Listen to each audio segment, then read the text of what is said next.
take 2 of episode 110. Reloaded, respawned. We've had some pretty bad technical difficulties. They haven't been that bad. We're learning. We're trying to really perfect this.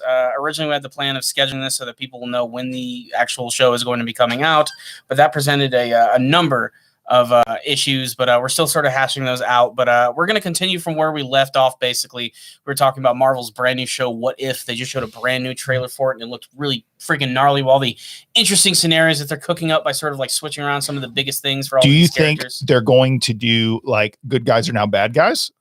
I mean, they're already kind of doing that with the whole Killmonger thing. And if you remember, there's that one frame where they were spinning around the Avengers, and then all of a sudden you see like Gamora as like a Thanos. Yeah, you saw like a gender swapped Thanos. Yeah, big. I think did she have like his big giant sword and his armor, weapon? His Saiyan armor. You know, they had a whole bunch of stuff like that.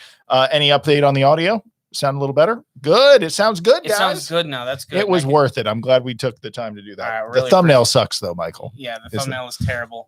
He's shaking his head. He does not care. Our producers, look, I like I said, we're hashing things out. We're trying to make things better. And like I said, I just want to bring more awareness of this podcast to people. I can see that we are currently live, and that's a good thing. But again, I want to make it so that you can like see the thumbnails before they actually come out, because of course they're a little more eye-catching. Don't get me wrong, we're 2 really good-looking dudes, but I'd like to have the official thumbnails out when we actually do this. But again, we'll practice a little bit more for when we do this next time. So, thumbnails fixed. You fixed the thumbnail? Danny, thank you for saying hello. All right, awesome. That's great. Hello, thank you, Danny. Michael. You're a great producer and a scholar and a gentleman as well. Oh man, he's good under pressure. And let me tell you, that's what matters. I just freak out. Yeah, you're just sitting there going fuck, and we're like, that's helping. Thanks, Corey. Yes, exactly. I can't help it. It's what I do. I'm a perfectionist in certain ways and a panicker in many others. He is a professional panicker. So that can be kind of a lethal combination. In any case, we're live, and that's great. And I'm so glad. Do you want to tell everyone we're live again, Corey? You want to tell everyone we're streaming? Hey, everyone. So here's the thing. We are excited to be here, though. I am saying that because these live streams are super important for us because we really want to get good at this. We want this to, be interesting. One day we hope to do gaming as well. Not that we're going to Switch or anything. That's not really our or Twitch. I mean, no Switch. By the way, I love Moose Man saying, 2 powerful Nerdcasts in one day. Today is good. That's right. Moose Man, you're awesome. Funny. So here's something that I'm glad this guy brought this up. This is Lawzone, and he was asking about the Star Wars Vision thingy. Any particular studio or episode that you're excited for? So we were talking about this the other day in the car, how I am excited. Ready to do an anime so they're going to take White thing. Vision and put him in Star Wars? Is that what you mean? No, I know. I'm fucking with you. What the hell are you talking about? No, they're doing basically Star Wars anime. And I remember we were talking about it because we were on our way to another shoot. And I was saying, they're doing this whole Star Wars Vision thing. And one of the studios that I'm really excited for is Trigger. Because, Trigger's amazing. They're amazing. They have a great track record for doing things. And I remember when they showed this trailer for the first time of the Star Wars Visions, like it's, if you want, you can go ahead and bring it up. Actually, I think that would be really cool. I'll see if I can find it. It is so obvious which one is the Trigger one because they have a character who basically looks like someone from like Kill La Kill or Gurren Lagann or even Promare, just holding a lightsaber. And it looks really awesome, but I really like this concept. It's been dabbled with in the past. I mean, Star Wars practically is samurai fighting. It's so inspired by like samurai films and everything. So it does make perfect sense that they would do something like that. But yeah, Trigger's definitely what I'm looking forward to the most. But here it is. Here's I think this is the first time you've actually seen this. Yeah, I haven't seen it. So this is mostly storyboards. Yeah. So you got Jabba the Hutt there in anime form, which I think is pretty damn cool. And you'll see Trigger pop up. There they are. Yeah, our all boys. these different Production studios. IG is probably going to do something really good. And we basically are getting our first looks at what a lot of these different concepts are going to look like. And this looks good. I'm digging the hell out of it. I think it's going to be pretty freaking awesome. What we needed in Star Wars was more big-eyed anime characters. Exactly. Yeah, that's right. But the fact of the matter is, anime is bigger than it's ever been, especially on the West. Like before, it was kind of like a niche thing. Yeah. Like, you liked movies, you liked comic books and video games, you were a nerd. If you liked anime, that was like a level above that crap. Yeah, like you were brave back in the early 2000s. You would go to anime club. I wouldn't. I liked anime. I watched Dragon Ball Z, but I wouldn't talk about it publicly. Yeah. Like you were a different type of nerd. Exactly. But now it's like a different thing entirely. But look at some of this beautiful work that they're already ready to do here. Some of them are going for the more realistic style. Some of them are a little more outlandish. Some of them are definitely Studio Trigger based. Yes, totally. That one looks like something like, that almost looks like Naruto. Yeah, it had a Naruto. Like that style, like that Studio Piro style. Like, I don't know. It just had that like kind of look to it. But where was that? That was super triggery. Super trigger. You're going to see the triggery one show up in just a second. It's pretty much an awesome. Shiro Takeda saying the audio does sound better. Thank you. If there's any other ways in which we can improve things, please let us know. But yeah, going through this trailer again, you'll definitely see the trigger one. Like, that one's very triggery. That's trigger. I mean, look at those beams and all that stuff. They're even doing the cross beams. You know what I mean? Like every show they do has like that big cross explosion. All they need now is a drill lightsaber, and then they practically awesome. Exactly. That'd be perfect. That would be so metal. If they It'd can be somehow not Star Wars at all. Yeah, that almost looked triggery right there. That looks very Naruto-y. Yeah, like big time. Like I'm excited to see. Look at that Boba Fett shot. The one thing I will say, Boba Fett. The one thing that I find so interesting about this is that Disney is willing to take a chance with this IP. They're like, hey, we'll give it to other people to try some stuff. Actually, what they're doing is essentially like smashing it against the wall in as many ways as they can. Pretty much, whatever will stick. They're like, well, when we try to do it, people don't like it too much. But maybe if we just, make a TV show out of it here with The Mandalorian, throw Bill Burr in there, why not? It's I love that they're taking those chances too, especially because, aside from the movies and the TV shows, one of the big pushes that they've been trying to do for Star Wars is their brand new High Republic series, which is a series of books and comics, and they're not doing so hot. Really? They're not really doing all that great. And it's an American comic thing. And if you know anything about the American comic book industry right now, is that it is tanking like crazy. It's just not doing well. And they're getting blown out of the water by manga. Like everything from Demon Slayer is outselling everything. Like that is it's such a stupid popular manga and anime series, and they're just keeping the hype so real for it, and it is deserved. I don't think it's the most amazing thing in the world, but I think Demon Slayer is pretty freaking awesome. So this is like, what? Let's get a piece of that anime manga pie. Let's see how it can like change our franchise a little bit. Also, another comment from Shiro Takeda saying one of the guys who's the designer of Naruto, Tetsuya Nishio, is doing character design for one of Star Wars animation. If it's not that one female design, I don't know what it is. There's a lot of Naruto in there. She looked like such a Naruto character. But at the same time, Naruto, I just feel like Naruto could fit in a Star Wars universe in certain ways too, like the Force and chakra and all that stuff. Like it's all kind of the same. Chakra is the Force, except it's much more visual. The Force is not a visual thing. In Star Wars. It's like pushing and pulling and that kind of thing. It's very invisible. It's funny, like literally like 2 months ago, there was an episode of Boruto where they introduced that new character Kawaki, who is like the brand new Sasuke of the series. Yeah, Naruto was teaching him about chakra, and he basically was saying like the same stuff that Obi-Wan was saying, like how chakra is like it binds us together. It's almost like George Lucas stole all this Asian all these stuff ideas and then shoved it in and said it's an American idea now. Set it in a Western style. It's original. There you go. That's right. Yeah, that's basically what it is. But yeah, that's pretty freaking awesome. But I just like that anime is so much more mainstream now. I think it's so much like more accepted. My wife and I, we watch One Piece together. She's not super into it, but she finds some of the characters interesting. The fact that you could get her to even start watching One Piece, though, it's kind of a miracle. Well, I just think it's also interesting because she would have never watched anime. Of course, she watched Dragon Ball Z back in the Toonami days. I think we all did, anyone in their 30s. But, she was just like, well, I don't really mind subtitles. Like she's had a coming of age for subtitles. She doesn't mind them. And then the other things is but we have some like ground rules with One Piece. It's like we skip the third time they do the backstory on the character, when they jump to the backstory, and she's like, let's just skip to the fight part. You're going to be skipping so much as the series goes on too, because it just gets so much worse. If you cut out 1/3 of One Piece, you probably have just as good of an experience anyway. It's the only anime that I've seen where the intro is 2.5 minutes long, which a standard anime intro is like 1 minute and 30 seconds. And they add an extra minute on that. Then they do a recap for like 4 minutes. Yes. So you're getting like 14 episodes a week? No, 14 minutes. Yeah. A week. Yeah, which is just it's insane. It's not the best. It's not the best, but I'm still down to see the rest of it. I'm really glad that you're getting her involved in that because I've been begging my girlfriend to watch One Piece forever, and she just will not do it. She says it's too daunting. There's too many episodes. There's a lot and going on. She also hates Luffy. Really? She does not like Luffy at all. He is a very apparent character within the series. So if you don't like him, that's a problem because it all kind of revolves around him. Exactly. So I just like that anime as being a more used medium, and I mean Star Wars. Yeah. Remember the Batman anime that came out for a while? I was gonna say, like, this isn't technically the first time they tried this. Yeah. They did it with the Matrix. The Animatrix, which has some amazing shorts inside of it, if you've never watched. Which will probably be the first time you actually got me to kind of enjoy the lore of the Matrix universe. I always bring up that one story. I think it was called The Renaissance. The Renaissance, part 1 and 2. That was really good. Yeah, watch the Animatrix. Well done, a great backstory to the Matrix, which I'm not a huge fan of, but I really love the atmosphere of that one. Very Terminator-esque, but maybe even a little darker than that. And then they did the Batman. I think it's called Gotham Knights. Yeah. They did that as well. They've done it for a few other things as well, but those were probably the most successful. I think it goes without saying that the Star Wars one, though, is probably going to be insane when it blows up. And it's, of course, going to be a Disney Plus exclusive. Yes. But I'm really anxious to see it, again, mostly that Studio Trigger one.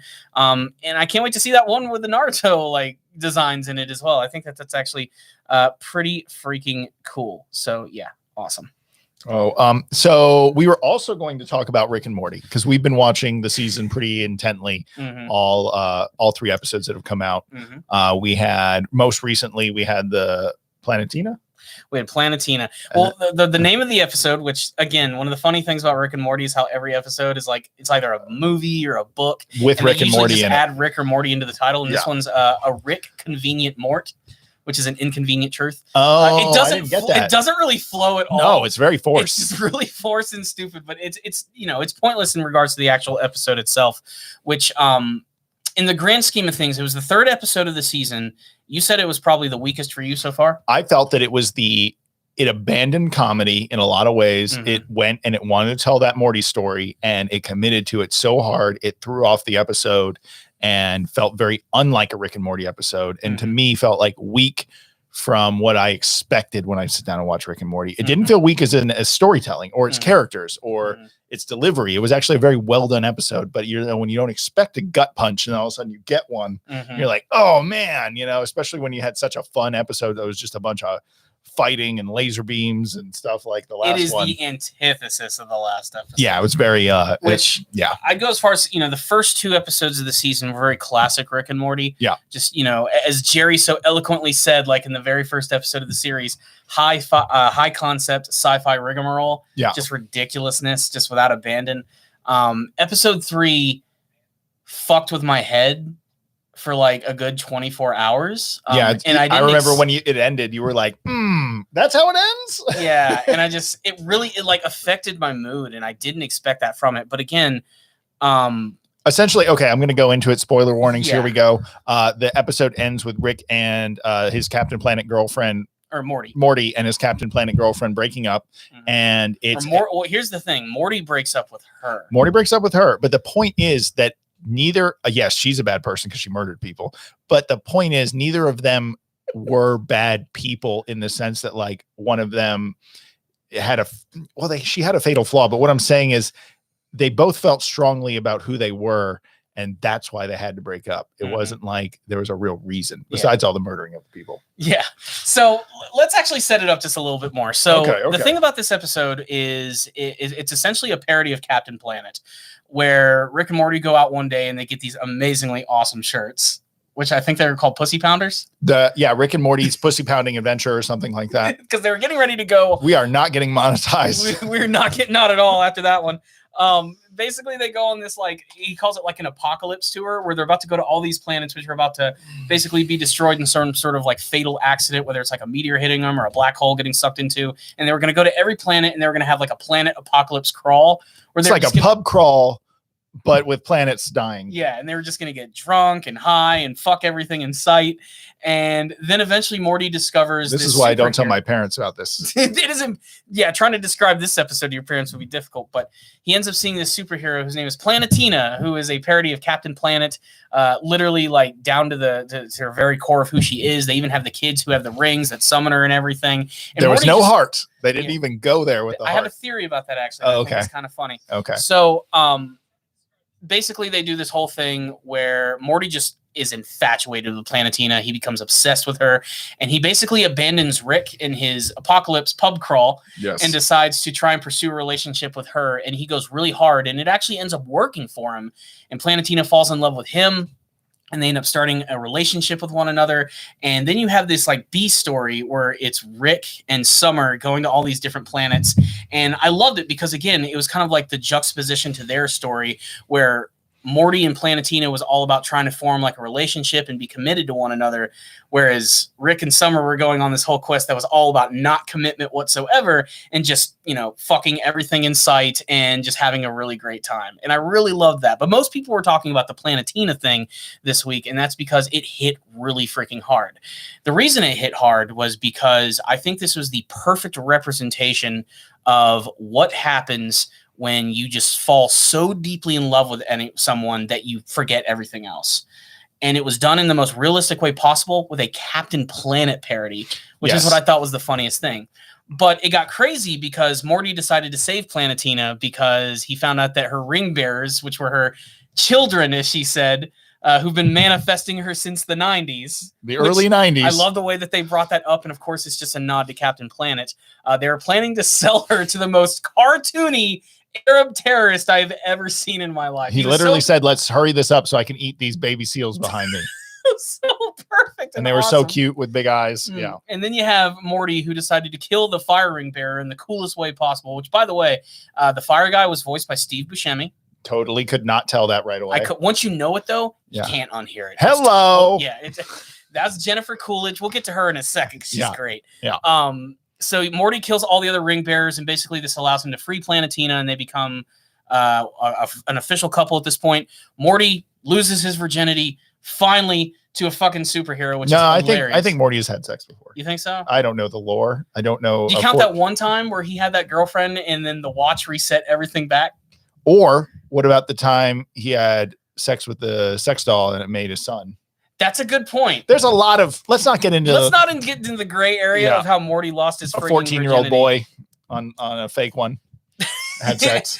Anywho, but getting back to this story, so they're basically uninhibited at this point. They finally get to have like a relationship. Morty's mother does not want this to happen, which is an interesting arc for her character because a lot of times Beth is just a bitch. Here, she's actually being a genuinely good mother. Protective mother. I was going to say the same thing. He's falling too hard. She's seen this happen before. Yes. And then he leaves with Planetina, and they go around the world saving people and animals and the environment.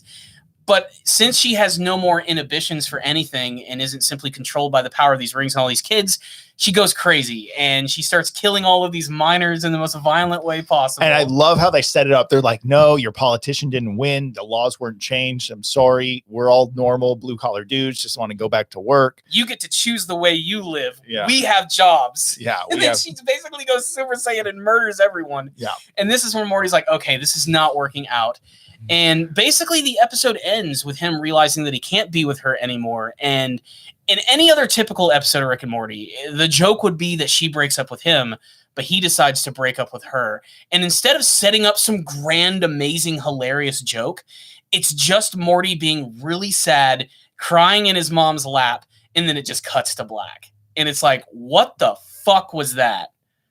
Like, the best episodes of Rick and Morty, in my opinion, are not the ones that end on some sort of grand joke. A lot of the times it's those ones that end on those big emotional gut punches. I still think one of the best endings of a Rick and Morty episode is Rick Potion number 9, when they have to go back into another universe where they die, bury their own bodies, and then you see like Morty shell shocked sitting in the kitchen. Yeah. And that's how it ends. You know? And I was like, that is one of the best brutal endings. And they were so brave to try that. And I felt that this was the same way, but this felt so relatable because we've all been with someone that we shouldn't have been. We had to leave to better ourselves, and we realized, and it hurt the whole time, and it never actually felt like it was good for us. And so for me, I related this episode, not that I've had a cosmic girlfriend that murders minors, but I've been in toxic relationships that I had to get out of to better myself, but it never felt good. And again, I love that you brought up the episode where they have to replace themselves in another universe where their other parallel universes died. The one episode where Rick was with Unity and he came back and he almost killed himself. And then you have this episode right here. Like, they just end in such like a heart-wrenching way. And it lets you know that this show is really funny. It can be highly cynical at times. It can be great in terms of parody and homage. But it can also do these emotional stories really well and effectively that can relate to you on a human level. And this is from a Captain Planet fucking parody. It's ridiculous. While Rick is doing a pub crawl with Summer and they making jokes about eating a lot of ass. Let's talk about that because every Rick and Morty video I've watched this week, they're all talking about the Planetina stuff. No one's talking about Rick and Summer's adventure. Well, to be honest, it's normal for Rick to go drown his problems with drinking and partying and sexual escapades. So to me, it felt like a by the numbers B story. That's why I didn't really notice it or care about it. And it was actually aligning itself with Morty because Rick was forcing himself to fall in love with the other alien that had boob elbows. The best set of elbow titties on Morgluts.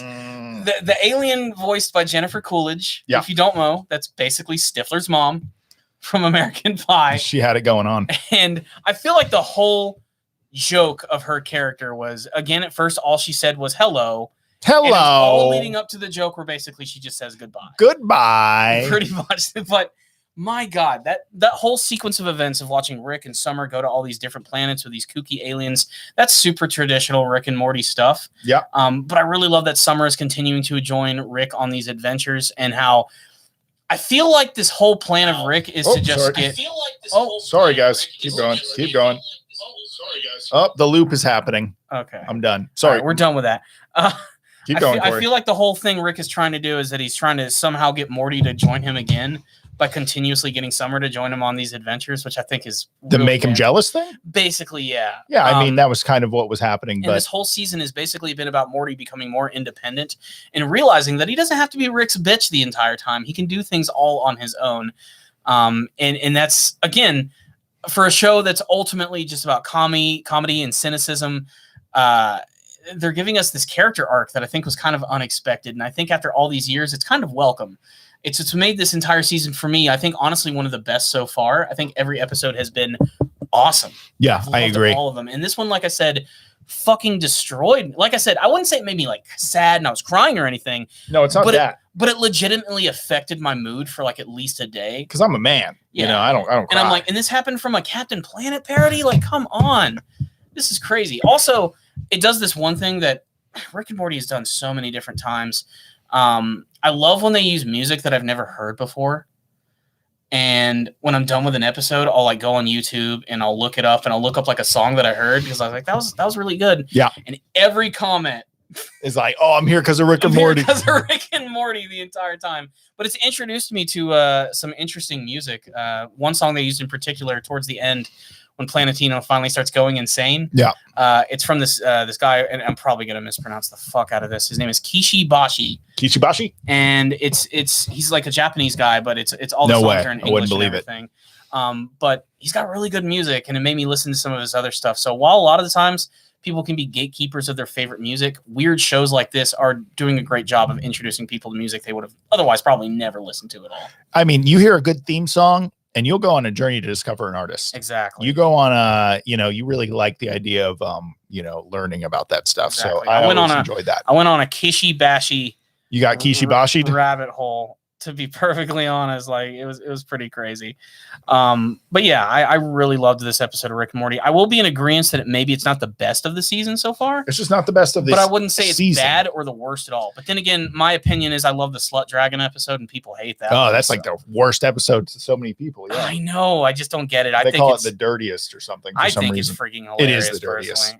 There's no doubt it's the dirtiest. Yeah. But I mean, it's damn it, it's funny. I mean, they all link in like an orgasm Phoenix Dragon. the all Phoenix Slut Dragon. Yeah. Isn't it worth it? Don't tell your parents we did this. Maybe we shouldn't tell your parents we did any of this. I mean, I think it was worth it just to hear SpongeBob's voice actor call Rick, Morty, and Summer young, fresh, or young, wet sluts. This is so not getting monetized. Oh, why is my face on this, Corey? It's awesome. It's here forever, too. Anyone can look this up. Here we are. Hopefully not our clients. That our sense of humor is hilarious when it pertains to slut dragon orgies and everything. Okay. Do you want to look at the comments for a second? We had some anime stuff. Don't go too deep down that rabbit hole because I may not follow you. Well, a lot of this stuff does pertain to some of the stuff I talk about. Like we have Shiro Takeda again who's asking, do you guys have any thoughts on the Boruto anime covering up manga Ishiki fights? Basically what I think he's asking is like fights cool, looks good. Are we we're moving through this stuff really quickly, and I am a little behind on some of these. I should be catching up this weekend. They've been blasting through the Boruto anime right now. I know that you sort of casually follow the manga version. I mean, I look up the fights at this point. Boruto is not something I'm super invested in. I think Naruto and Sasuke have been super nerfed in this series, and it upsets me every time they get defeated in an easy way. And I'm excited about the Boruto fights when they're well animated because it feels like a Naruto a fight. So I enjoy that. I couldn't start over with them being kids again, man. I just couldn't. You just couldn't. Just like, I'm done with this. I don't want to say I'm done. I just want to say I'm not watching every week. Okay. Yeah. That's fair enough. Yeah. So did you watch one of the more recent fights, which was Naruto the well animated one? Yeah. Versus Ishiki. Yeah. Okay. It wasn't as good as the movie though, where they fought that other Momoshiki. Yeah, it wasn't as good as the movie. It wasn't as good in terms of like maybe like the scale, maybe the length of the fight itself. I still thought it was pretty damn good stuff though. Yes. But they are just blasting through this entire arc right here. And it does have me a little worried thinking that maybe they're just going to get way too close to the manga storyline, especially because I thought that they were going to draw out this stuff that's going on with a character right now. His name is Boro. I thought they were building him up to give him his very own arc, but apparently they're just getting right into a major fight with him. They could make some changes, but I will say this. I'm just glad that I'm getting some Boruto material in the anime version, which is actually really entertaining and has a good story attached to it. And it's not just some filler bullshit, which most of the Boruto anime has consisted of. So I am glad that I'm getting it, but it's a double-edged sword because we could be, the well could run dry anytime soon. Someone asked me why I thought Naruto and Sasuke got nerfed, and I think that they just don't go all out like when they were younger. Did they get nerfed? Did they get nerfed? That's an interesting. I mean, that's like a whole video. We could make a whole video about that. So I don't want to say I'm right and they're nerfed. I just want to say they feel like different characters, and maybe they've had development since they're older. They're in their 30s. Their back hurt now. Like I get it, but times are changing. Times are changing. I just don't think that they're as cutthroat and as badass as they once were. And maybe that's me not liking the Boruto series and that rubs off on them. But overall, I just think that they're not as cool as some of the other characters. And the bad guys, I like the bad guys' designs though. And I like that technology is kind of becoming a cool aspect, just like in Dragon Ball Z when they started introducing like androids. I was like, oh, this is kind of a cool thing. It's not just some biological badass. It's just like demons or aliens. It's like, oh, we got robots now. Of course, it was all lead up to Cell, who is a biological bad guy robot. Yeah. But anyway, a perfect combination of everything. Yeah. But it's hard to say. I don't even know if I want to say that Naruto and Sasuke have been nerfed. They don't care about like killing someone though. They just do a little recon and then run away. I mean, that's not to say that, Naruto doesn't give it his all. Like when he was battling against Delta, who was the female android from Kara. Yeah. Like he was pissed in that fight because of the damage that was caused not only to his children, but to Kawaki when he lost his arm, when he sacrificed it. Yeah. Like he was ready to kill her. But at the same time, he still managed to hold back just enough to not fully, completely kill her, even though she decided to self-destruct Predator style anyway. But it doesn't matter. She's an android. She can literally move her consciousness into a brand new body, which that's exactly what she did. She downloaded the update. But I just don't want to say that they got nerfed. I know it's a popular phrase to say. It is really, and I understand it. They're two ridiculously superpowered characters, and you want to see them at their best. And I think the battle that they had with one another, I think that might be the height. That might be it. Of what we're going to see from Naruto and Sasuke. The Momoshiki battle was also really impressive. Yes. Like it just showed when they work together, they're just freaking unstoppable. But I just don't want to say they're nerfed. I also just want to say that Ishiki, who is currently in Jigen's body, is just way more powerful. The Otsutsuki, in particular, those like lead ones, are just on a completely different level. Remember, Naruto and Sasuke did not beat Kaguya. They had to have Sakura help, and they had to seal her away. With a six They could not paths. physically take her down. No. They sealed her away, and then they had a really epic fight with one another. And it's hard to say, too, because sometimes the animation makes the characters look way more awesome than they are in a certain episode, and then in another one, it looks kind of standard. It's hard to judge it on those merits altogether, but I don't want to say that they've really been nerfed here, because I think they brought their A game in their battle with Ishiki. I mean, they brought out their biggest techniques. Sasuke didn't hold back using Susanoo, Rinnegan abilities, and then friggin' Amaterasu on the guy. The problem is the guy can absorb just about everything, and he's got super god Ant-Man powers. Super god Ant-Man powers. And he's an Otsutsuki too, so that makes him really freaking powerful. And Naruto, of course, like I said, he brings out the Kyuubi power, Kurama's power. Shadow clones. I don't know. Can he not use those orbs anymore? No, that's gone. That was a path 6 pain. All right. Whatever. So he ain't using that stuff anymore. So yeah, that's just the way it is. But I don't want to say that they've been nerfed. I still think they're really powerful, but also at the same time, they got to remember this is the Boruto manga. We got to focus on them. We can't make them that super powerful. We need to sell new toys, so it's the new character show. Yeah, we got Happy Meals to sell, bitch. It's the new character show, damn it. So yeah, that's what's all going on there. I do want to address this one question because it's a really easy one. It's from Law Zone. Have you guys watched the Demon Slayer movie? If yes, what are your thoughts on it? The answer is no. I haven't seen it. I love Demon Slayer, Kimetsu no Yaiba.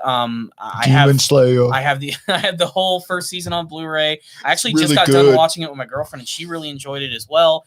I think it is a very overhyped series. I think it's really good, but I also don't think it's that groundbreaking. But I want to see the new movie because it just looks fucking incredible. Sometimes a decent show that's just done well is good enough. It is, and that's what it is. It is done excellent all the way through, the best way that it possibly can. And the movie Mugen Train is interesting for a number of reasons, because a lot of the times when these long-running action shonen battle series have a movie, it's like not an actual arc. It's just like, here's a side story about some interesting new villain that the characters are going to have to fight. Mugen Train is different because it is quite literally the next major arc in the series, just in movie form. And that's a really bold decision because it's one of those things where a new viewer cannot jump in and understand anything that's going on. It is a direct continuation of the story. And from what I've been told, the movie version does not do a good job of getting you up to speed. They're just like, I hope you watch season 1 because this is literally what takes place right after the end of that last episode. I'm kind of okay with that because it's like, look, I don't want to waste 20 minutes of this movie. It's like, go. It is made for the fans of the series. Yeah. That is just the way that it actually has to be done. It's not unlike a Marvel film where you can't just jump into, Avengers Endgame and not watch the other Avengers and not know. You have to kind of jump in and be established of everything that's going on here. Like if you tried to show someone Endgame, they wouldn't know who any of the characters are. No, they would probably understand who the bad guys are because they're evil sounding and they sound like they want to do bad things. Yeah. But like you wouldn't understand what's going on and you'd be like, oh, that's Spider-Man. Mm-hmm. I've seen one of those movies. Yeah. And that'd be like, there's going to be some confusion. And that's what it is with the Mugen Train as well. It's brave to do that though. I like that. I do like that because they're confident in what they're making. And they know that they're making it for the people who are the fans. And that's what Mugen Train was all about. I am pumped to watch it. I cannot wait to see it. I want to buy it, though. Like, I want to wait until it comes out on Blu-ray so I can purchase it, really watch it. And I'd love to do a review on it as well. And also because I want to watch the Japanese version. No offense to the English dub or anything. I just prefer the show in Japanese with subtitles. Supposedly that was an option of when it was in theaters. But the fact of the matter is I also just didn't have the time to go see it. And I wanted to wait a little bit longer before I went to a movie theater. It just didn't feel comfortable yet. I'm still working up to it. Black Widow's probably going to be my first. I got bad reviews, Corey. I don't know. I'm still checking it out. I'm just going to do it. That's just the way that I do things. Do you want to move on to Nintendo Switch? Let's move on to Nintendo Switch because that's all I have to say about Demon Slayer. Demon Slayer. That's just the way that it's actually going to go. So Nintendo Switch. Yes. It's a super popular system. Been selling really well. It's been like the most best-selling system for the last couple of years. And it's great. And that's remarkable. You can take it with you when you travel. No problem. That's up to you. I don't take my shit while playing Breath of the Wild. I don't do that. You can drop it in the dock and just get a bunch of Pro controllers and play Smash with your friends. You can bring it over to your friend's house as long as you don't mind carrying the flipping dock around, which I find kind of annoying actually. Mm-hmm. And I wish I could just plug a cable into my Switch that had ports, give me a little cable that has 3 things on the back of it. So I can just take it. I want a little case. I don't want to, anyway, I'm complaining. They do. Yeah, but it's third party. Nintendo should make something that's not the dock that you can just plug in that one USB-C port. But I like the Switch. I love its digital store. Mm-hmm. It's become very good. Mm-hmm. And they have many old classics there that I buy. I'm excited about Advance Wars when that comes out. Mm-hmm. Michael, I'm playing you in that game. I'm going to get really good, not tell you, and then be like, hey, I just bought this. Do you want to play? And then I'm going to dominate. And I know I'm a little worried. That's why I'm going to watch a lot of YouTube videos and learn how to play really well. Mm-hmm. And But yeah, like I just think that the Switch is a great ecosystem, and I am excited about the new OLED. How do you say that? OLED. OLED. The OLED, the OLED Switch. So one of the biggest rumors over the last like year and a half, the Pro Switch. The Pro Switch. Nintendo's going to release a brand new, updated version of the system, which is going to be 4K capable and all these other brand new enhancements, more RAM and power and all that other stuff. And it never happened. Like E3 came around and they're like, "Hey, here's Metroid Dread. Jerk off to that. No new system though." And then like 3 weeks later, they just decide to, "Hey, here's our Twitter. Here's a brand new version of the Switch, and it's the OLED version." And when I remember this was announced, I remember because I was sitting in the office and I was getting ready to edit, and our producer Michael was sitting right next to me. He's like, "Holy shit, here's a brand new Switch system." I'm like, "What? No way!" And I'm like, "It just came out." And at first I didn't believe him because I'm like, "Is that on the Nintendo channel? Let me look that up." And I went on YouTube. I don't believe that. I know more about Nintendo than you. I do. And I went on Nintendo's YouTube, and I was like, "Holy shit, it's real!" And we watched the trailer. And all it really is a bigger screen. Slightly bigger screen. In the same body. Yeah. The body shape is the same. Yep. Slightly higher quality. Yep. It has better battery life, kind of similar to Switch Lite. And as far as I know, aside from the actual color, that's basically it. Okay. You tell me why you don't like it. I'm going to tell you why I love this Switch. All right. Well, here's the thing. I don't not like it. I think it's great that they decided to introduce a brand new model because more people are going to continue to buy the systems. Why not get one that's just a little bit better? I commend them for doing this. Incremental. I just don't think it needed such a massive, like, production value media push. You know, like, because, you know, Nintendo loves doing those ads where they show the everyday person coming home from work, or they're playing at the office, they're in their home, or they're in their super ridiculous, unrealistic apartments that no one actually owns in real life, or the rooftop. Everyone's sitting on the rooftop of the city. The rooftop multiplayer Nintendo Switch event, and everyone's holding a little Joy-Con. Yeah, exactly. No one bought nice controllers for some reason. No, Joy-Con sucks. It just doesn't happen. And but I'm fine with it. I'm glad that people are going to have access to this new system, and if it means they can enjoy more Nintendo games and buy more Metroid Dread, I'm excited for it. Let me tell you this. This is why I like it. Mostly for technical reasons. Okay. One, if they made a crazy powerful Switch, they would start developing games that were optimized for that, and it would mess up everyone else's Switch because they'd be like, here's the okay version, you know, of the game that kind of stutters, but it has super awesome textures if you have the nice Switch. Yeah. And then the other thing is supply chain is super fucked up right now with electronics. So if they released an awesome Switch, get ready for it to be sold out continuously and never be able to buy it, just like the new Xboxes and PS4s or PS5s, whatever they are now. It'll be hard to find, useless, and it would create a segment in the gaming community of the Switch ecosystem that you couldn't use very well with the original system. So Nintendo said, no, we're just going to make a nicer screen. I assume it may have a bigger battery or something. And they're like, but still just a Switch. It's just an option. It's got a new kickstand that works better. That should have come with the original That should have come with the original. Okay. I will say the original kickstand sucks. I used it just to see how it worked when I took it out of the box, and I've never used it since. I've never used it since. I am not a fan of it. It's so small and stupid, and it will fall over all the time. Why is it only on one side? Why is it only on one side? This one's directly in the middle at the bottom. It looks like it's going to work. And what's really great about the system, too, is that it does not make the previous versions of the Switch null and void.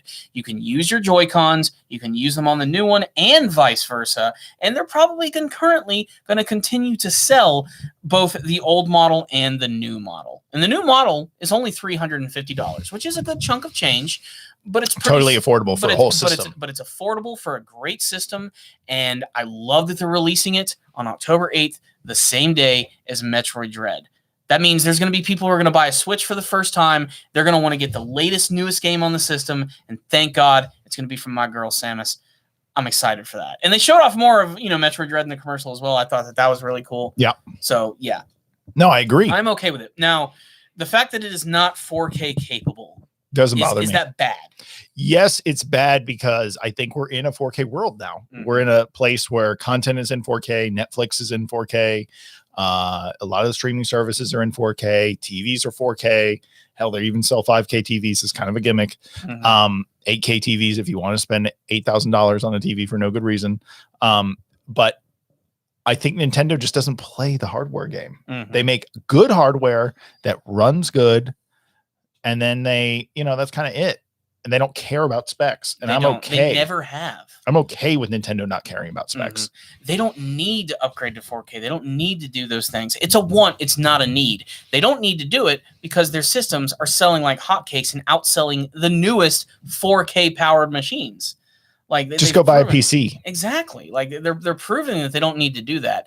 Will there eventually be a 4K Switch, or will they just introduce their next system? What do you think is going to happen? Just the next system. Just make the next system when it's time. And the Nintendo ecosystem now being an online ecosystem, all my original games I bought better transfer to the next. Better transfer, and I hope they keep the whole backwards compatibility thing alive. I mean, that's my favorite reason. I forgot about all the great games that I had bought on Steam for my PC. And then I bought a new PC from Micro Center because it's like the only way to buy a PC now. You have to buy a pre-built one. You can't go buy all the parts and make your own because graphics cards got all messed up from Bitcoin mining. And I logged into my Steam account and I was like, oh yeah, Roller Coaster Tycoon, and like all these old games I've never played in like so long, and they all just work on my PC. So to me, it's kind of just the better thing. I just want it online. And I know we love digital or we love physical copies of our games. And I'm not saying I don't, but man, it annoys me sometimes when I'm sitting at the couch and I'm playing Smash Brothers and I'm like, I want to play Breath of the Wild.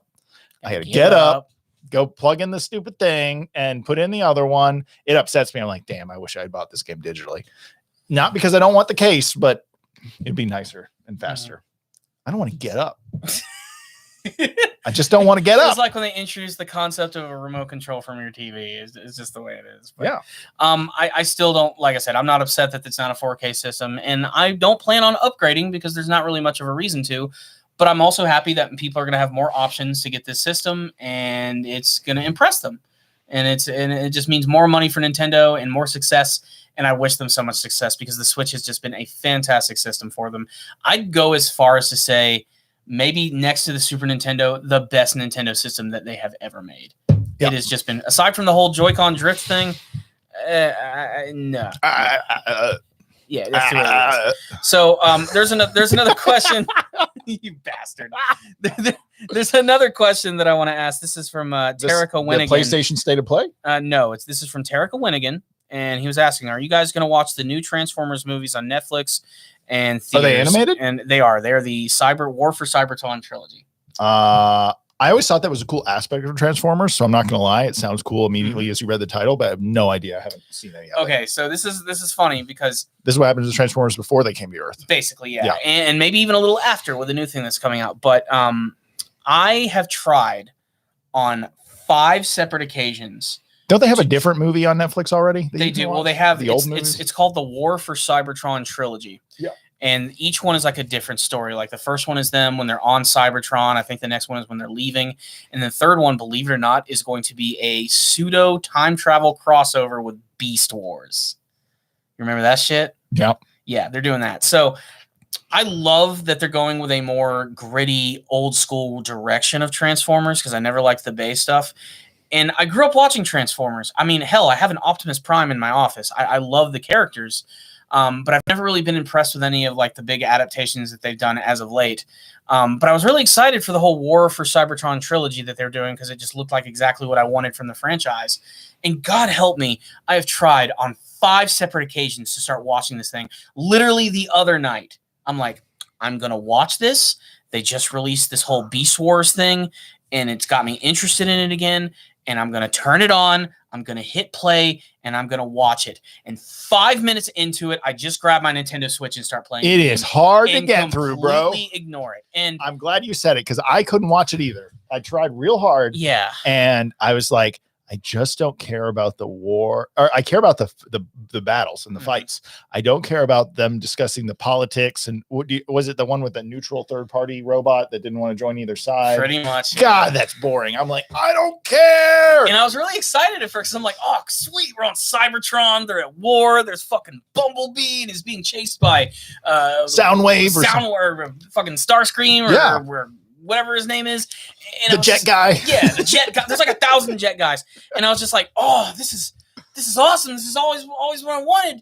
And then just somewhere down the line, I'm just like, I think I'm going to play some Super Mario Brothers. Yeah. And I always just get distracted. And I've tried to do this like 5 times. And what will happen is I'll put it on and I'll start playing a game. And then I'll play the game for so long, and I look over, I'm like, it's already episode 4, and I don't know what's going on. Yeah. And Netflix hasn't kicked in that whole, are you still watching the show thing yet? Yeah. And then eventually it goes silent, and I look over, I'm like, oh yeah, Transformers was on. Yeah. And I can just never get I tried one good time. Mm-hmm. I didn't try like 4 times like you, but I just couldn't get into it. I just couldn't do it. I wanted it to be good. I want to hope it's successful. I hope that Transformers fans who really love, like I said, I'm a Transformers fan, but I'm not hardcore about it. Like I said, I grew up watching the cartoon and playing with the toys. Like that's pretty much my knowledge of Transformers. And I love the original movie from like the 1980s, which I love. I think it's stupid and awesome, but I just, for the life of me, I've tried. When they get to the Beast Wars part, which is the final part, I might check it out because I remember watching Beast Wars like every morning before I went to class. The Beast Wars was kind of where my love of Transformers started dying because I just never cared about it. Never got into it. I love it. Yeah. Shun the man. Yeah. But no, like I said, I've tried. I just can't really get into it. We have another question, another one from Shira Takeda. Christian, I don't think you watched this because you weren't here yesterday. They had a PlayStation State of Play.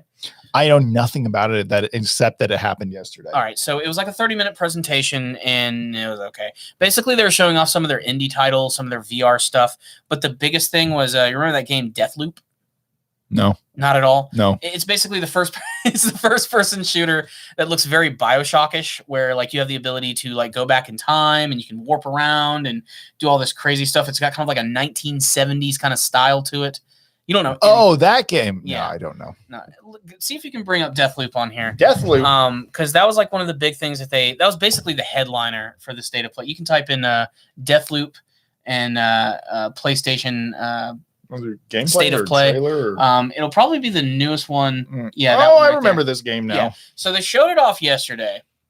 I should be giving you some sound, Michael, if you want to pull this up. And it looked okay. I've seen this trailer. Okay. They just released all this stuff yesterday, and it's a really big gameplay walkthrough. And I'm getting like massive Bioshock vibes from this game. Should I turn this sideways, Michael? My bad.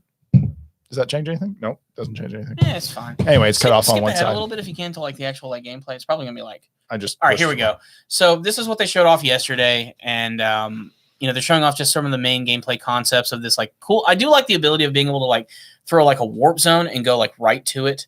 And the actual like gunplay and everything actually looks kind of cool. But also at the same time, is it just me or does this not look like a PS5 game? Like it almost looks like it could borderline be on PS3. Oh, you think it doesn't look good? Well, I don't think it looks bad. I just don't think it looks PS5 good. Like I don't think I care. It looks good. It looks fine, yeah. But I mean, like I said, nothing about it really screams like. Also, we're not seeing it in its higher res, like on the actual screen, like we're seeing it across the screen at a screen showing us. But I don't know, man. It's also got like an animated style. It does have a Bioshock style, Michael. I agree. Yeah, it's there's not a lot of realism here. It's well, here's the thing. Like the first couple cell shaded. The first couple of Bioshocks were, I think, more realistic, and then they did Bioshock Infinite, where they look more stylized. And then they went to the Patriot ones, and I think that's the one where they're in the sky. Yeah, Infinite. Like it has more of a cell shaded, sort of cartoony look to it, which I didn't mind, to be perfectly honest. I really think the gameplay is king in these type of situations. But it still looks fun. But again, it just doesn't like. This is not very next gen to me. I don't know what you're expecting because this looks good to me. The gameplay looks good. I mean, does this look as good as Resident Evil Village? No. Resident Evil Village is more realistic. I guess that's true. It's just a different art style. This is cartoony, but not in a bad way. Yeah. I think it's just it's a 1930s cartoony, the Revolution art style. Yeah. I get it. It looks good. Mm-hmm. Yeah, it kind of looks like Half-Life 2. Yeah, I can definitely. Ooh, I got we're not getting monetized we're not now. Getting monetized. We weren't getting monetized before. Should we? Definitely are now. We'll pause this. Get this off screen. The Decapitation Nation over here on friggin' Deathloop. Okay. But I think it could be a fun game. Yeah, I'm interested to see what they're actually going to do with it. But still, that was like the big headliner though for the State of Play. A lot of people were apparently pretty disappointed because I guess they were expecting God of War and all this other stuff, and we're not going to see that stuff for a while. They're going to be pushing that stuff back for a very, very long time. But yeah, that was the state of play. I watched a little bit of it yesterday while me and Michael were here, and it didn't really blow me away that much. But it's interesting. It's just they've been building up Deathloop for like a year and a half now, and they need to get this sucker released. I don't know when it's going to be coming out. Eventually. That's pretty much the plan for that. I think we're good, guys. Do you mind if we wrap it up, or is there anything else you want to discuss? I think that's basically it. I want to see if there are any other major questions for us. No, everyone's just asking about state of play. Agreeing that we're lazy now. There's a map on Netflix thing. I'm not quite sure what you're talking about in that comment, but maybe we can discuss it in the next one. Fact of the matter is, guys, we're still kind of trying to do new things with this live podcast. We had some issues at the beginning. Don't make excuses. This was fun. Everyone enjoyed it. It was fun, and I'm really glad that a lot of you chimed in, and we had some really great comments and questions, and we want to keep this going as far as we can. Again, we're going to try our best every week to try and perfect this and make it as smooth as possible. We had some issues, but luckily we had some really great people behind the scenes who are making this work and smoothing everything out. But again, it's you guys who make it possible. So make sure to continue to tune in, send us those questions. If you're liking our content, YouTube algorithm thing, hit the like button. Helps out these videos. Smash that like button. Lot. Subscribe to the channel for more videos just like this, as well as reviews, discussions, all that other great stuff. Think about joining our Patreon. It is a really great way to support the channel other than watching our videos. You can make a really small donation. And remember, first-time donators, I'll refuse a That's it, guys. See you all next time. Thanks for watching.